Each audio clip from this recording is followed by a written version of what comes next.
Hello, my name is Allison Carmen, and welcome to my podcast, 10 Minutes to Less Suffering. And the name of today's podcast is When Life is Unfair, How Can We Stay Happy? Recently, I've had 3 separate people come to me to tell me a life experience that they had, and they were stuck in one way or another because they believed life was not treating them fairly. My friend's daughter came to me and told me that she didn't get a job that she applied for. She believed she was just as qualified as the woman who got the job. And she thought it was unfair because maybe she had a connection that my friend's daughter didn't have. I have a client who experienced a breakup last year, and now her ex-boyfriend has just gotten married and seems really happy, and she still remains single. She says, I don't see how life is fair. I'm such a wonderful person. I'm such a kind, loving person. Why am I single? And why is he married? And lastly, I have a friend who works on local politics where she lives. And she worked really hard on an environmental issue, and it didn't pass the local council. And she said to me, I don't understand. Life is not fair, and I don't think I can continue fighting for these issues that I care about when I can't make any changes. So you see, each person had a reason why they thought life was not fair. And at first glance, we could say, okay, they're just having an experience and these are their feelings. But the problem is, my friend's daughter is now living in the fear and the stress that she's never going to get a job. And so it's really hard for her to clear her head to move forward. My client, who is very upset that her ex-boyfriend has gotten married and seems happy, now doesn't want to go back out and date because she doesn't believe that she could have what she wants. Life is unfair. And she'd rather not get hurt again. And the third person I discussed, who was fighting to clean the environment, has given up hope. She said, it's not fair. Everything's about politics, and I really care about the environment, so I'd rather be doing something else. But what's really interesting about all 3 people is this idea of life being fair or unfair is what's knocking them off course. And when we focus on life like that, when we feel life has to be a certain way or we judge it as fair and unfair, all we're doing is giving our power and our vision and our dream and all the things we want to the outside world. And I know I used this analogy a couple of weeks ago, but it's like looking in the mirror and looking at your reflection and saying, you smile first. You are going to be there a really long time. If we let the events in the outside world dictate what we do, if we make everything about fair and unfair, we lose a sense of self. And it could be very hurtful, some things that happen, and some things are not fair. But this is a part of life. Often we are only willing to stay on the playing field. We're only willing to stay hopeful. We're only willing to keep trying when life shows us a sign that we should carry on. But all we're really doing is giving up what we believe in. And what we're being asked is to show up with grace. And for those of you who want to understand that better, when I say grace, it's largely about focusing on what you want to happen next, rather than focusing on what has happened to you. It's about taking ownership of yourself, your emotions, and responsibility, even when life is unfair. It's interesting, I always say to my business clients when they come to me, hold your vision over your problems. And the same goes for your life. No one's going to come make life fair for us. For some reason, we have an expectation of that. But the truth is, when we hold on to the dream, when we hold on to the meaning, when we hold on to the vision, then we smile first. Then we act first. And every day we get up and we try again. And that's what I told each of these 3 people that came to me. If my friend's daughter wants to get a job in the public sector, if she wants to make the world a better place, even if people have connections, even if she has to apply to 50 jobs to get one, then she's holding her vision over her problems, her vision over what she thinks is fair and not fair. Then she shows up with grace and figures out how to get where she needs to go. And as for my client who doesn't want to get back out there, she has a choice. She wants a light to shine upon her, and I so get that. But she needs to go back out in the world and shine her light and spread her love. And know that how she treats herself and how she cares about herself and how she steps out into the world, that will cycle back to her at some point.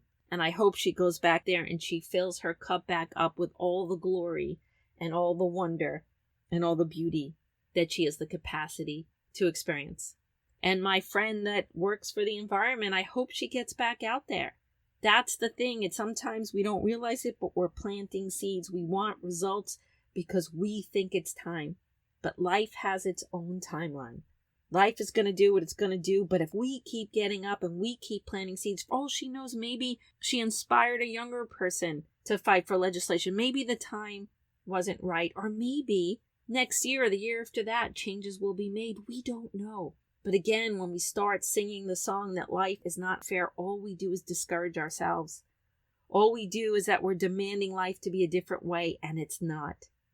And this is a time for radical acceptance, to accept what is, but not to give up hope. Remember, nobody knows what the future brings. But if we get off the playing field, if we say, life, show me something first so I can believe. Show me a sign of hope so I'll go back out there. I need something to carry on. We might not get that sign at the moment we ask for it. So we need to go back to ourselves and commit to certain things. And the first thing is we commit to a life of meaning. What is meaningful to us? We get up every day and we do it because it's meaningful. Not because the world congratulates us. Not because we're going to be successful. But this is what makes our heart beat. This is what is important to us in our lifetime. That is the path. Not results, meaning. And then we take that meaning and we create a vision and we say, I'm going to hold this vision over my problems. I'm going to hold this vision over whether I think life is fair or not. And every day I'm going to get up and I'm going to try again. And I'm going to have grace. And grace is taking responsibility. And grace is focusing on what we want to happen next rather than focusing on what's happening to us. And sometimes gratitude, of course, helps, because when we're grateful, we look at all that we have. And when we look at all we have, we find the resources. And those resources sustain us. They give us a platform to stand with. And they also give us strength and love because we see all that we have in our lives. And we can appreciate the moment and appreciate the good. So we don't let the thing we think is not fair take over. We don't let it sink us, even if it's something that's important to us in our lives. Always see the good. We always see the potential. And we always look at uncertainty as our best friend. Thinking about life as being fair or unfair steals our hope. And I don't know about you, but I need hope to get up in the morning.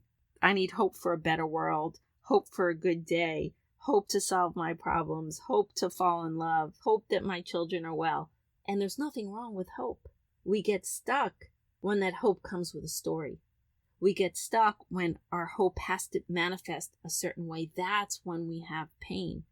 My friend's daughter hoped to get that job. My client hoped to marry that boyfriend. My friend hoped to get that legislation passed. And that's why they're all feeling despair and negativity. But that's because they attached hope to a specific story. And remember, it's our story. It might not be the truth or the reality of what life had in mind. And again, that's why I always talk about uncertainty and this idea of maybe, because maybe is hope without attachment.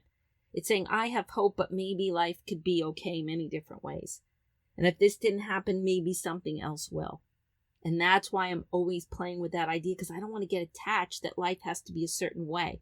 Because then I'm going to get trapped in life is fair and life is unfair. But if you release it to maybe and you release it to uncertainty, you realize, okay, I'm going to hold this loosely. I'm going to hold this idea, I want a great job, or I want to fall in love, or I want to make the world a better place.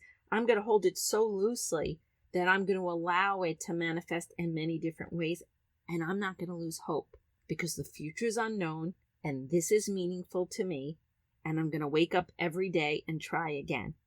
Maybe, just maybe, we're going to find our way. Maybe we get the next job. Maybe we meet someone tomorrow and fall in love. And we don't even think about that ex-boyfriend.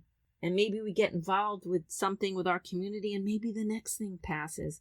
It's more about maybe than it is about life being unfair. It's about looking into the unknown, knowing there are infinite possibilities, knowing the potential, know that what you're seeking is seeking you, know you need to have a life of meaning, holding visions over problems, and always remembering maybe the best is yet to come.